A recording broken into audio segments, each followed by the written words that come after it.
नमस्कार। सुबह के 7 बज गए हैं। मैं हूं नेहा श्रीवास्तव और सुबह सवेरे में आप सभी का स्वागत है। चलिए बुलेटिन की शुरुआत मध्य प्रदेश की खबरों के साथ कर लेते हैं। मध्य प्रदेश में चुनाव के मद्देनजर सभी सियासी दल एक्टिव मोड में हैं। पीएम मोदी ने दमोह में चुनावी सभा को संबोधित किया। उन्होंने कांग्रेस पर करारा हमला भी बोला। पीएम मोदी ने कहा है कि कांग्रेस शासन में गरीब और भी ज्यादा गरीब हो गया था, जबकि अमीर और भी ज्यादा अमीर होता गया।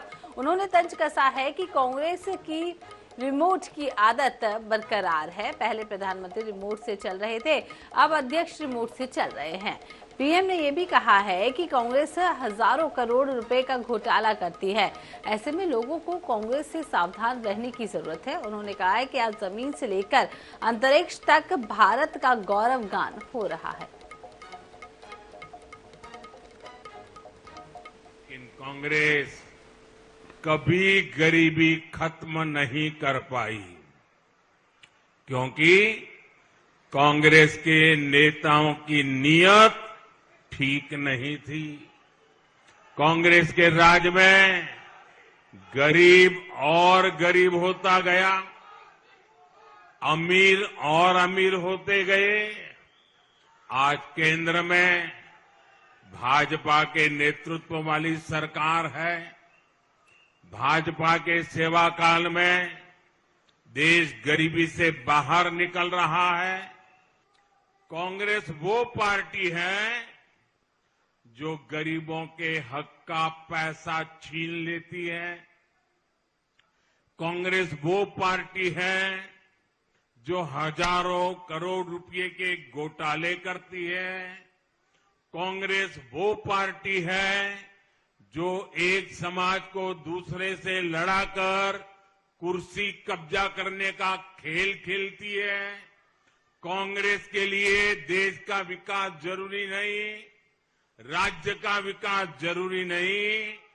कांग्रेस के लिए सिर्फ अपना स्वार्थ ही जरूरी है। इधर निवाड़ी की पृथ्वीपुर विधानसभा क्षेत्र में उत्तर प्रदेश के मुख्यमंत्री योगी आदित्यनाथ ने आम सभा को संबोधित किया। योगी आदित्यनाथ ने जनता से भाजपा प्रत्याशी को समर्थन देने की अपील की। सीएम योगी ने कहा है कि कांग्रेस ने देश को भ्रष्टाचार और आतंकवाद जैसी समस्याएं दी है, जबकि भाजपा इन समस्याओं को दूर कर रही है। सीएम योगी ने राहुल गांधी की केदारनाथ यात्रा पर भी तंज कसते हुए कहा है कि राहुल गांधी चुनाव से पहले ही कह चुके हैं कि चुनावी राज्यों में उनकी सरकार नहीं आने वाली है, इसलिए वे केदारनाथ धाम दर्शन करने चले गए। इसके अलावा उन्होंने भाजपा के विकास कार्यों का भी लोगों तक पहुंचाया। कल आपने देखा होगा राहुल जी केदारनाथ दर्शन करने के लिए गए हैं। पार्टी उनकी चुनाव लड़ रही है मध्य प्रदेश में। राहुल जी पहले ही तय कर चुके हैं कि कांग्रेस नहीं आने वाली है, इसलिए वे पहले धाम दर्शन करने चले गए। आप मुझे बताइए, जो सज्जन पार्टी के पहले पूर्व अध्यक्ष रहे हों, चुनाव के ऐन वक्त पर वे धाम दर्शन करने के लिए जा रहे हैं, तो क्या चीजें दिखाती हैं? ये चीजें दिखाती हैं कि न उनकी पार्टी उनको गंभीरता से देती है और न ही जनता ही उनको गंभीरता से लेती है। लेकिन राहुल जी, जब केंद्र और प्रदेश में कांग्रेस की सरकार थी, तब केदारनाथ पूरी तरह प्राकृतिक आपदा की चपेट में आकर के पूरी तरह एक प्रकार से बहुत खराब स्थिति में पहुंच गई थी। और ये प्रधानमंत्री मोदी जी और बीजेपी के डबल इंजन की सरकार का आज कृतित्व है। केदारनाथपुरी एक नए धाम के रूप में, नई आभा के रूप में देश और दुनिया को अपनी ओर आकर्षित कर रही है। भैया बहनों, अंतर फर्क साफ है।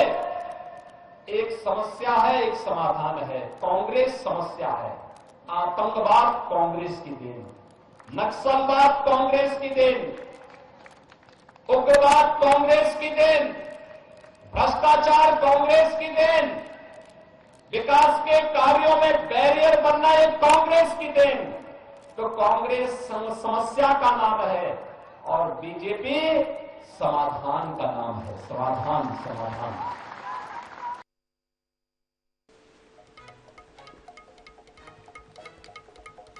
इधर मध्य प्रदेश की माधानता विधानसभा में असम के सीएम हिमंता बिस्वा शर्मा ने रोड शो किया। इस दौरान उन्होंने कहा है कि कांग्रेस के शासनकाल में मध्य प्रदेश एक बीमारू राज्य था, जबकि भाजपा ने प्रदेश में विकास किया है। उन्होंने तंज कसा है कि तमाम घोटाले कांग्रेस के शासनकाल में ही हुए हैं। उन्होंने भाजपा प्रत्याशी को समर्थन देने की भी अपील की है।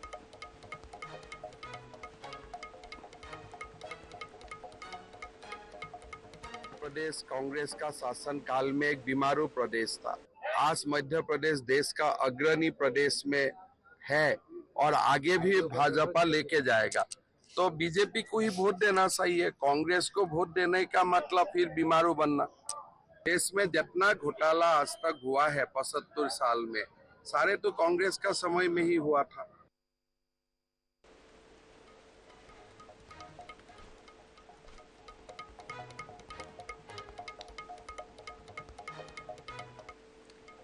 इधर कांग्रेस महासचिव प्रियंका गांधी बुधवार को इंदौर के सांवेर विधानसभा में जनसभा को संबोधित करने पहुंची। इस दौरान उन्होंने कांग्रेस से भाजपा में गए मंत्री तुलसी सिलावट पर जमकर निशाना साधा। प्रियंका ने कहा है कि अच्छा हुआ सिलावट कांग्रेस छोड़कर चले गए, अब कोई मिलावट नहीं होगी। प्रियंका ने कोरोना काल को याद करते हुए कहा है कि उस समय तुलसी सिलावट स्वास्थ्य मंत्री थे, जिस समय उनको लोगों के साथ खड़ा होना चाहिए था। उस समय वह बेंगलुरु में दूसरी पार्टी में जाने के लिए सौदेबाजी कर रहे थे। इसे सांवेर की जनता ने अच्छे से देखा है। प्रियंका ने सांवेर से कांग्रेस प्रत्याशी रीना बौरासी सेतिया के पक्ष में वोट देने की अपील की है। वहीं इंदौर विधानसभा से कांग्रेस प्रत्याशी संजय शुक्ला के पक्ष में भी प्रियंका गांधी ने वोट मांगे हैं। आपको बता दें कि जहां नंदबाग इलाके में उन्होंने रोड शो भी किया।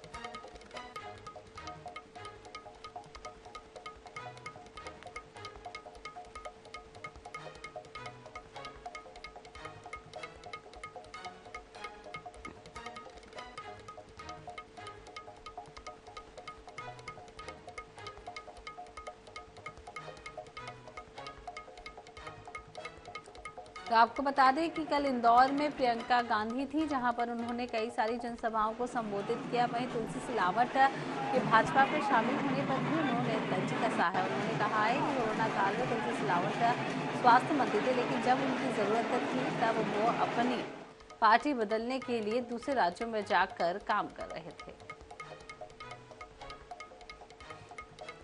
वहीं कांग्रेस सांसद राहुल गांधी ने एक बार फिर से छत्तीसगढ़ दौरे पर हैं और बुधवार को राहुल गांधी ने जशपुर और अंबिकापुर में चुनावी सभा को संबोधित किया।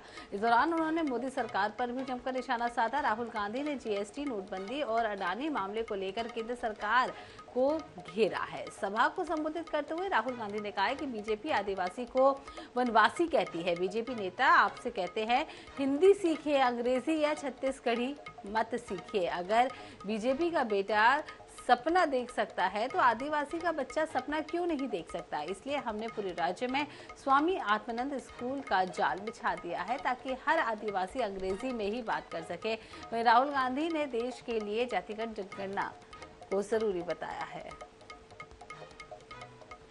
नोटबंदी से काला धन मिट जाएगा। मिट गया। कहा था किसानों का किसान बिल से फायदा होगा, किसानों ने स्वयं बिल को रद्द कर दिया। देश के सारे किसान खड़े होकर कहते प्रधानमंत्री झूठ बोल रहा है, हमें नहीं चाहिए ये बिल। तो आप जानते हो सच कौन बोलता है, झूठ कौन बोलता है। हम वहां नहीं रुके।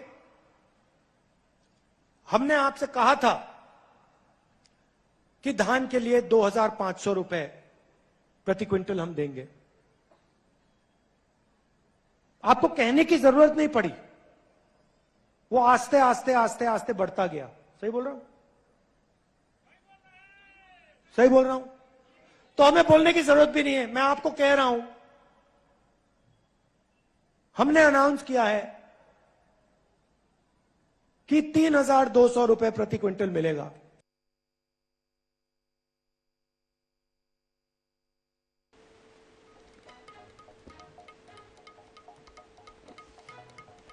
इधर भोजपुरी स्टार और भाजपा सांसद मनोज तिवारी भी मध्य प्रदेश के चुनावी रण में हुंकार भर रहे हैं।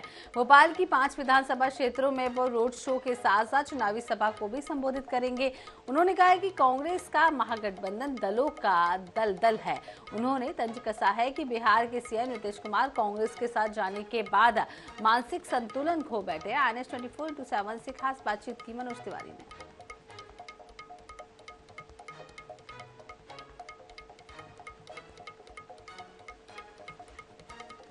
बीजेपी सांसद मनोज तिवारी जी हमारे साथ मौजूद है, उनसे बात करना चाहेंगे। सर, आज भोपाल पहुंचे हैं बीजेपी के समर्थन में कई प्रत्याशियों के। जी, आज मैं 5 विधानसभाओं में जाऊंगा। इसके पहले भी बहुत जगह जा चुका हूं, भिंड, मुरैना, ग्वालियर। हमारी जो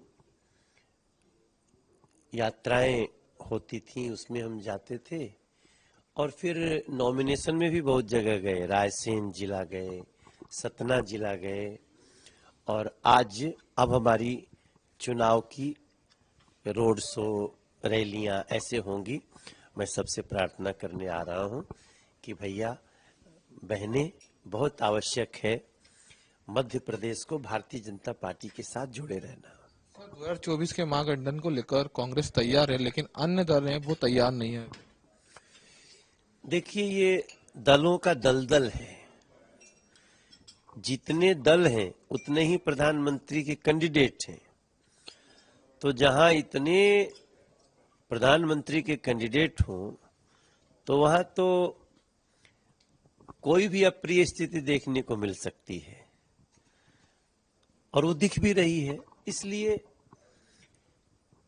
जनता को भी ये पता है कि अगर सही मायने में भारत के नागरिकों के लिए, कोई बहनों के लिए, भाइयों के लिए, युवाओं के लिए, किसानों के लिए, गरीबों के लिए अगर कोई पार्टी योजना बना रही है और उसको एग्जीक्यूट कर रही है तो भारतीय जनता पार्टी है। बाकी तो इन लोगों को अपनी भ्रष्टाचार के खेल को बचाना है, उसके लिए लोगों को भ्रमित करके वोट पाना चाहते हैं, वो संभव नहीं हो पाएगा। मध्य प्रदेश चुनाव में देखा गया है कि पूरा केंद्रीय नेतृत्व मोदी से लेकर अमित शाह तक पूरा यहाँ लगा है। क्या मध्य प्रदेश संगठन पे भरोसा नहीं है क्या? भारतीय जनता पार्टी हर चुनाव को बहुत गंभीरता से लेती है। हमारे लिए हम पार्षद के चुनाव को भी बहुत गंभीरता से लेते हैं, क्योंकि जनता, लोगों का मत लेना है ना, वो मालिक लोग हैं। भारतीय जनता पार्टी का भाव है कि हम सेवक हैं।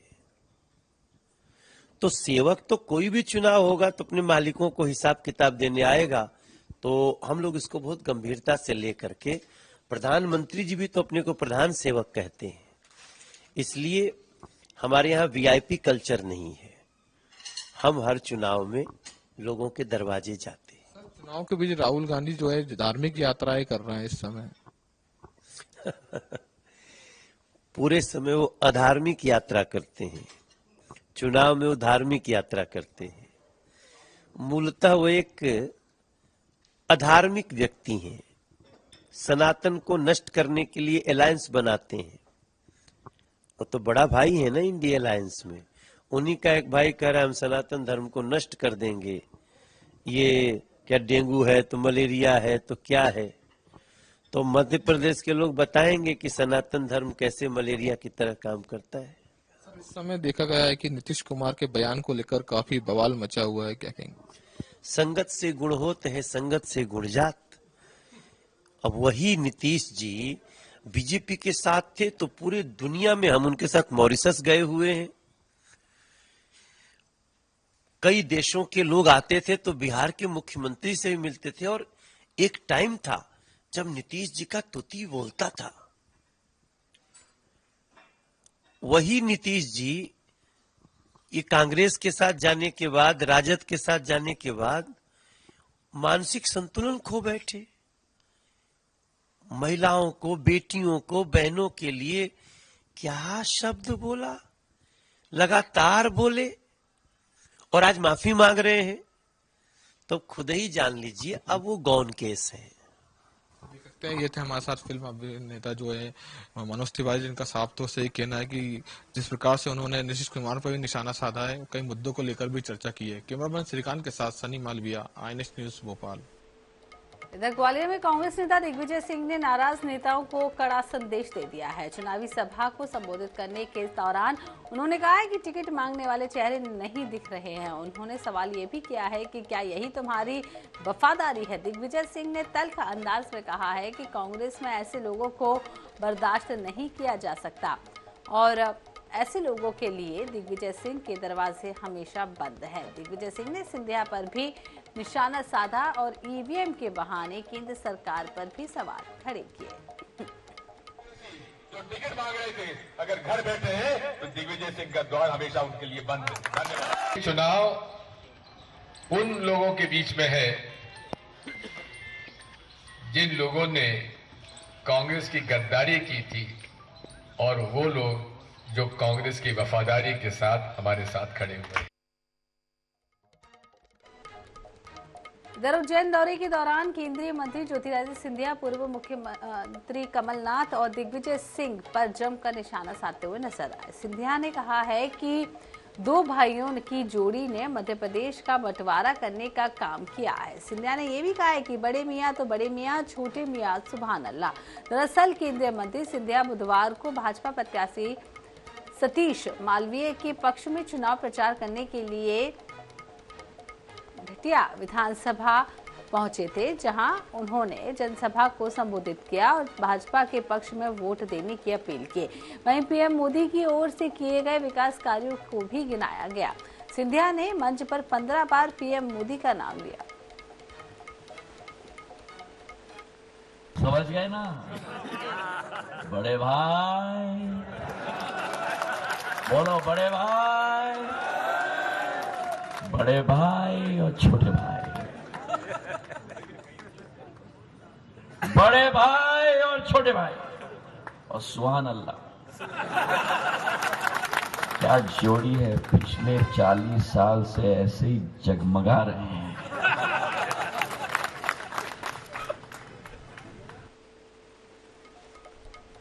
विधानसभा चुनाव को देखते हुए सभी राजनीतिक दल और प्रत्याशी प्रचार के लिए रात दिन एक कर रहे हैं। जबलपुर की पनागर सीट से कांग्रेस प्रत्याशी राजेश पटेल भी मतदाताओं के बीच धुआंधार जनसंपर्क कर रहे हैं। गुरुवार को राजेश पटेल गांवों का दौरा करते हुए विधानसभा सीट के आखिरी गांव तिलहरी पहुंचे, जहां रहवासियों ने तिलक लगाकर राजेश पटेल का स्वागत किया।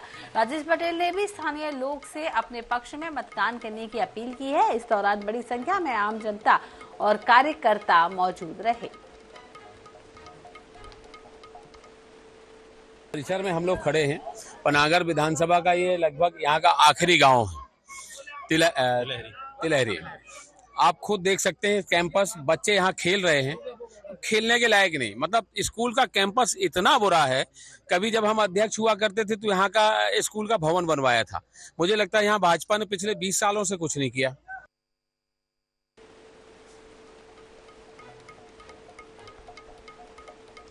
इधर रीवा पहुंची बीएसपी की राष्ट्रीय अध्यक्ष मायावती ने बसपा की राष्ट्रीय अध्यक्ष मायावती ने जनसभा को संबोधित किया और इस दौरान उन्होंने बीजेपी पर ईवीएम का दुरुपयोग करने का आरोप भी लगाया है। उन्होंने कहा है कि जब तक बैलेट पर चुनाव होते थे तब तक बीएसपी के लोग जीत हासिल करते थे, लेकिन जब से ईवीएम से चुनाव हो रहा है तब से उनका ग्राफ गिर गया है।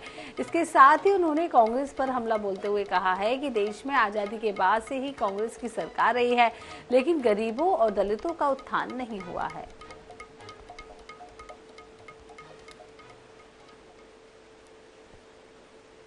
सोच के मुताबिक चलकर माननीय श्री काशीराम जी ने बहुजन समाज पार्टी का गठन किया और आप लोगों को ये मालूम है कि अभी हमारा समाज पूरे तौर से तैयार नहीं हो पा रहा है और जिस दिन तैयार हो जाएगा फिर ना कांग्रेस, बीजेपी, अन्य कोई भी पार्टी आपको सत्ता में नजर नहीं आएगी।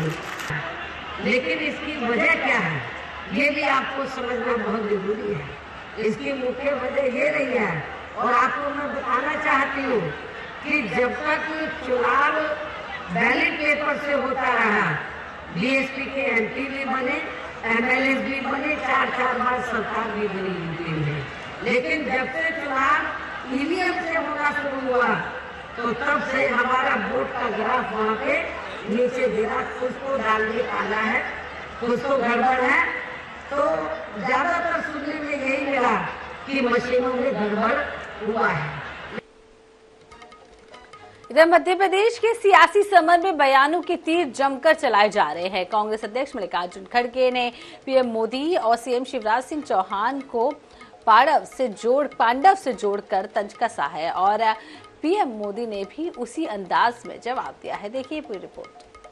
सियासत के 5 पांडव, एमपी चुनाव में जुबानी तांडव।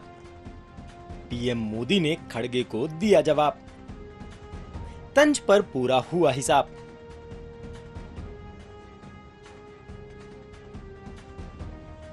मध्य प्रदेश में धुआंधार चुनावी प्रचार शुरू हो चुका है। पीएम मोदी बुधवार को दमोह में मल्लिकार्जुन खड़गे के तंज का जवाब देते नजर आए। साथ ही कांग्रेस के रिमोट का भी जिक्र करना नहीं भूले। कांग्रेस वो पार्टी है जो एक समाज को दूसरे से लड़ाकर कुर्सी कब्जा करने का खेल खेलती है।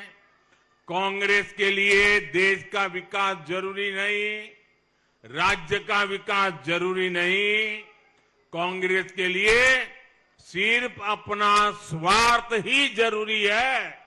और कांग्रेस का हाल देखिए, 2014 तक जब देश में उनको 10 साल लोगों ने मौका दिया था, आपको पता ही नहीं होगा कि देश के प्रधानमंत्री क्या कर रहे हैं, क्या बोल रहे हैं, क्या काम। क्यों? क्योंकि वो उनको कोई काम करना ही नहीं था, रिमोट से चल रहा था, सब रिमोट से। लेकिन एक कांग्रेस की रिमोट की आदत नहीं जा रही है। उस समय प्रधानमंत्री रिमोट से चलते थे, इन दिनों कांग्रेस के अध्यक्ष रिमोट से चल रहे हैं। कांग्रेस के अध्यक्ष सीनियर मोस्ट लोगों में से एक है, मेरे अच्छे मित्र भी हैं, लेकिन आज उनका हाल ऐसा कर दिया है कि वो कुछ कर नहीं पाते। कांग्रेस अध्यक्ष मल्लिकार्जुन खड़गे ने मंगलवार को कहा था कि प्रधानमंत्री नरेंद्र मोदी, मध्य प्रदेश के मुख्यमंत्री शिवराज सिंह चौहान और 3 केंद्रीय एजेंसियां ईडी, सीबीआई और आयकर विभाग 5 पांडव हैं, जिनके खिलाफ कांग्रेस लड़ रही है। ईडी है, इनकम टैक्स है और सीबीआई, इतने 3 कैंडिडेट, 3 प्रचारक, ऊपर से चौहान और मोदी, ये 5 पांडव है। यहाँ के वो पांडव नहीं, फिर कोई मिस्टेक करेंगे।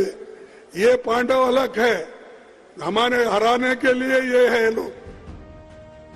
विधानसभा चुनाव में एक से बढ़कर एक बयान सुनने को मिल रहे हैं। तंज कसने के लिए नेता प्रतीकों का इस्तेमाल कर रहे हैं। कभी राम मंदिर का जिक्र होता है तो कभी जय वीरू आ जाते हैं, तो कभी श्याम और छेनू।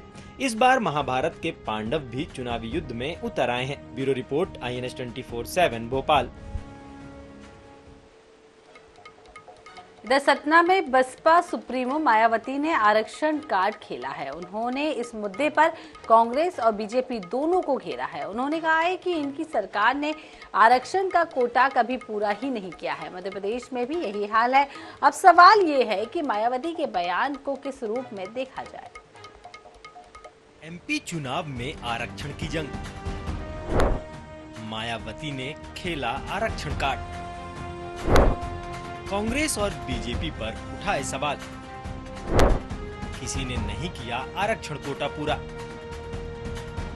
मध्य प्रदेश के चुनाव में सिर्फ कांग्रेस और बीजेपी ही जोर नहीं लगा रही, बहुजन समाज पार्टी भी अब अपने पत्ते खोलने लगी है।